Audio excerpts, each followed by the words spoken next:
She had just stepped down from the stage, the ballroom still bright with glass, diamonds, and people who only ever came close to power when a camera was nearby. Her speech had landed the way her speeches always did.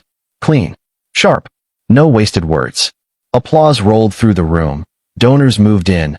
Board members began their usual circling, and a waiter passed with fresh champagne. Amanda took a glass. 30 seconds later, she looked at me across the room, and every instinct I had went hard. Not because she looked careless. Amanda never looked careless. That was the problem. Her focus slipped for half a second, like the room had tilted under her. She reached for the edge of a cocktail table, caught herself, then straightened too fast. To anybody else, it might have looked like fatigue after a long night. To me, it looked wrong. I moved before she could fall into someone else's hands. Enough for tonight, I said quietly when I reached her side. Her eyes found mine, clear for 1 second, unfocused the next. I'm fine. No, you're not. A board member was already heading toward us with that fake expression people wear when they smell weakness and want to call it concern. Across the ballroom, near the entrance, I caught the flash of a long lens turning our direction. Not press. Not event photography either. Too still. Too patient. That was when I stopped thinking in possibilities and started thinking in routes. I put one hand lightly at the small of her back. To anyone watching, it looked practiced and polite. It was neither. It was control. We're leaving. Her jaw tightened. Even like this, she hated being managed. Nolan.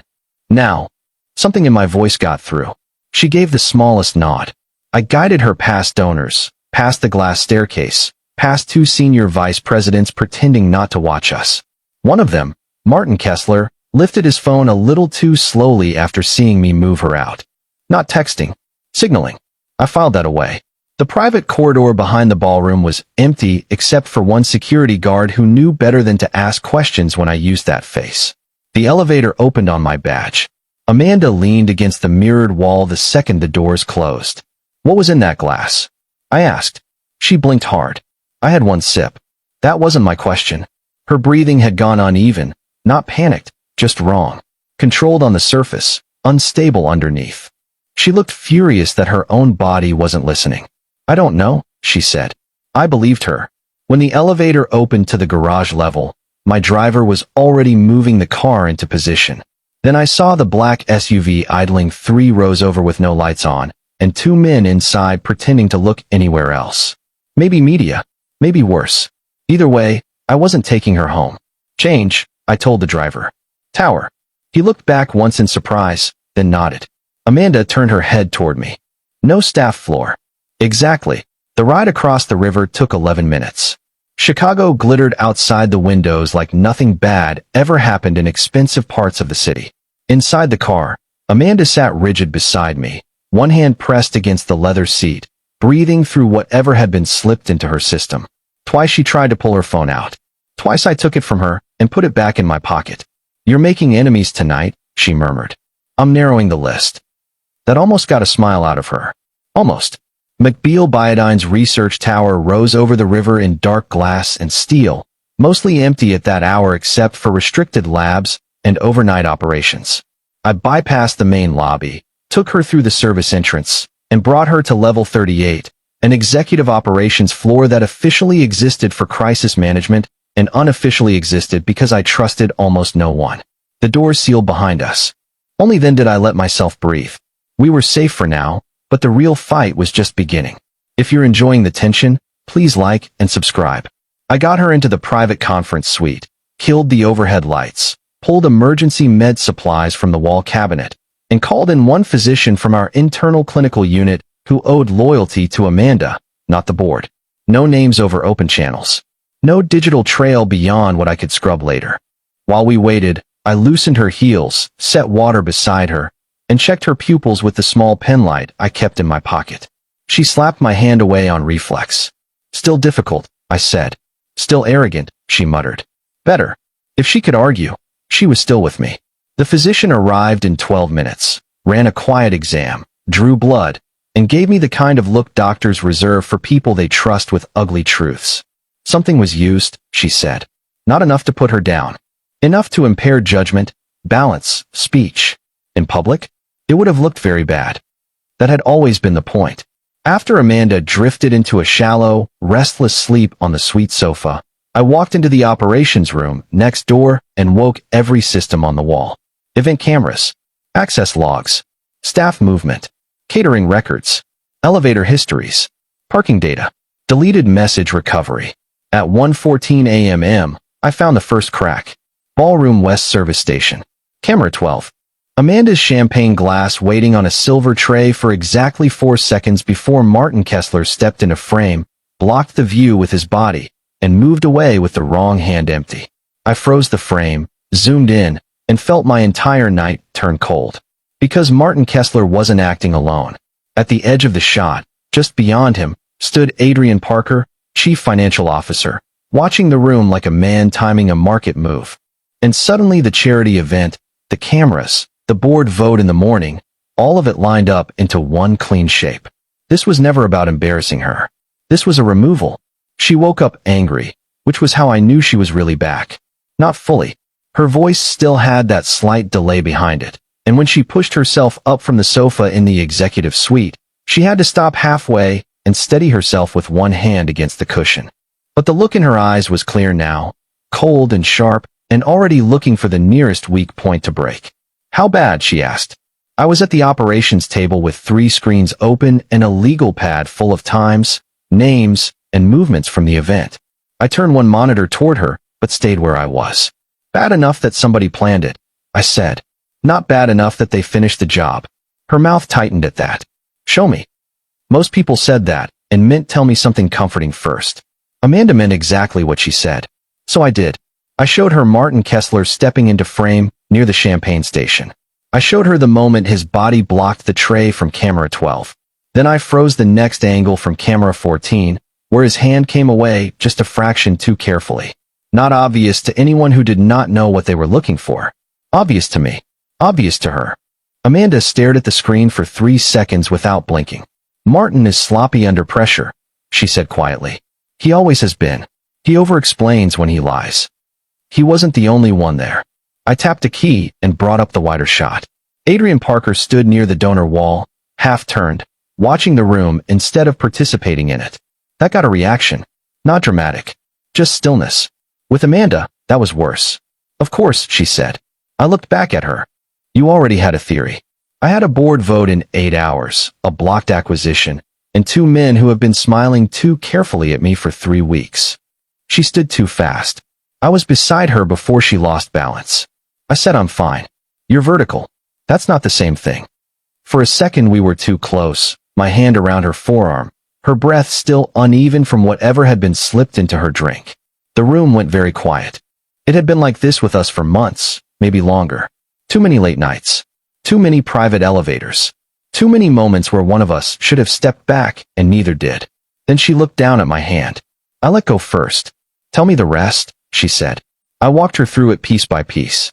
The board had been scheduled to review emergency leadership authority if there was any sign she was impaired or unable to perform.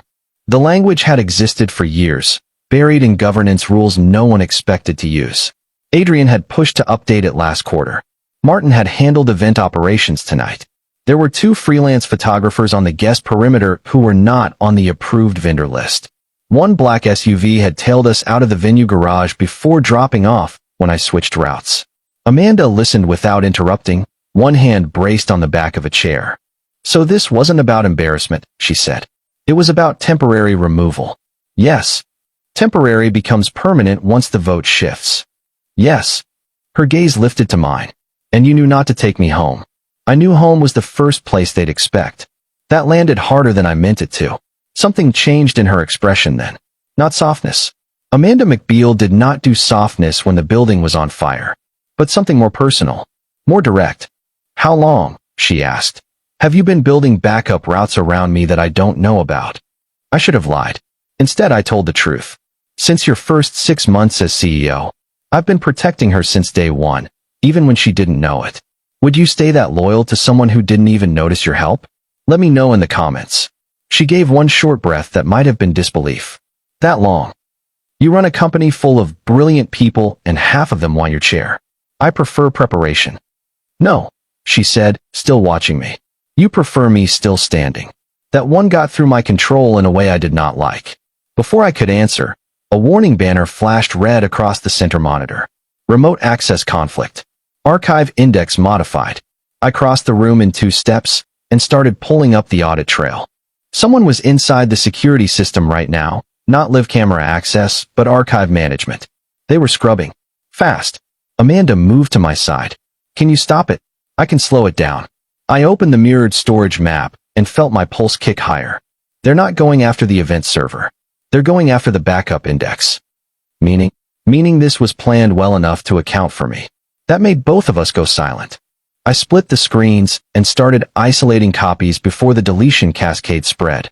Amanda leaned one hand on the desk beside me and read over my shoulder, following the names, timestamps, and override attempts without asking for translation. Then she said, very calm, "Tell me what you need." I glanced at her. "You should sit down." "No. You're still recovering. And you are not doing this alone." There it was again. That line shifting. Not boss and fixer. Not tonight. I handed her my phone. "Call Camila Ruiz in internal compliance. Voice only. No text. Tell her to come to Tower Level 38 and bring offline board packets from Legal Archive B. Do not explain why." She took the phone, but before she turned away, she looked at me for 1 second too long. "You came back for me without even thinking," she said quietly. There was nothing to think about. That was the truth. Maybe too much of it. She stepped closer instead of away. Close enough that I could see the strain in her face, the fury, the exhaustion, and something else under all of it that had been there for longer than either of us had admitted. When she kissed me, it was not uncertain and it was not careless. It was brief, direct, and real enough to knock every clean professional line in my head half an inch off center. Then she pulled back first. "We deal with that later," she said. A second red warning hit the screen. Archive deletion in progress. And just like that, whatever had shifted between us had to stand up inside the war with everything else. I didn't answer her. There wasn't room for it. The delete sequence was moving across mirrored storage now, jumping from event archive to backup index to access control snapshots. Whoever was doing it knew exactly which layers mattered and exactly how long they had before the board started assembling upstairs. I pulled the emergency isolation key from the console drawer and killed the live sync between the main archive and the secondary stack. The room went dark for half a second. Then the backup wall came back in segmented blocks. Amanda was still beside me, one hand flat against the desk, breathing steadier now, all the fog from earlier burned off by anger and purpose. "Tell me we didn't just lose it," she said. "We lost convenience," I said. "Not the evidence." I opened the local failover map. McBeal Biodine kept its clean public systems in one place and its ugly survival systems in another. Most executives never even knew the second layer existed. I designed part of it that way. "There's an offline mirror 2 floors down," I said. "Physical access only. If the backup controller hasn't been touched, we can still pull the raw logs before they finish wiping the top layer." Then why are we still here? That was Amanda. Half the city thought her power came from board votes and media profiles. It didn't. It came from that. From the fact that once she saw the line between attack and response, she moved. We took the private stairwell instead of the elevator. I keyed the security lock manually and kept her behind me on the descent, not because she couldn't handle herself, but because I no longer trusted the building to belong entirely to us. Level 36 was colder, quieter, built more like a bunker than an executive floor. Server cabinets lined both sides of the corridor behind reinforced glass. No polished wood. No donor art. Just steel, humming air, and systems that mattered more than appearances. Camila Ruiz met us at the inner door, hair still pinned from whatever she had been dragged out of, a legal archive case in one hand and a tablet in the other. "You sounded calm," she said to Amanda. "I hate when you sound calm." "Save it," Amanda said. "Who's touched the overnight board packet?" Camila handed me the tablet. Adrian's office requested a revised leadership contingency memo at 12:42 a.m. Legal didn't authorize it. Someone pushed it through under emergency formatting.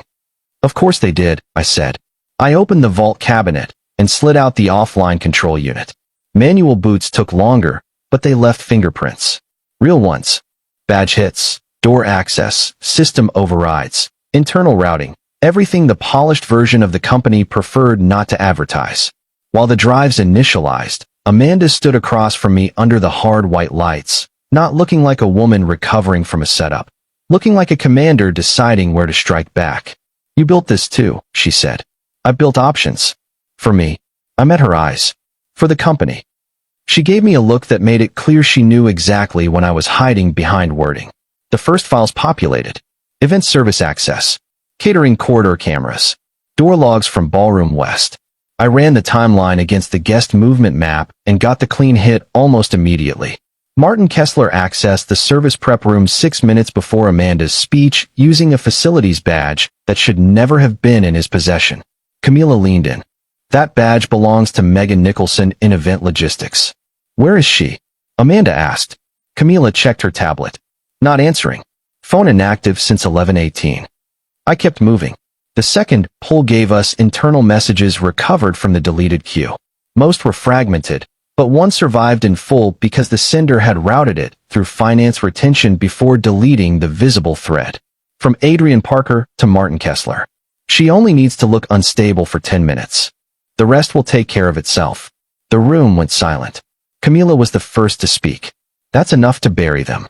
Not if they control the opening narrative," I said. "Not if they get in front of the board first and frame everything as concern." Amanda took the tablet from my hand and read the message herself. No expression. That was always when she was most dangerous.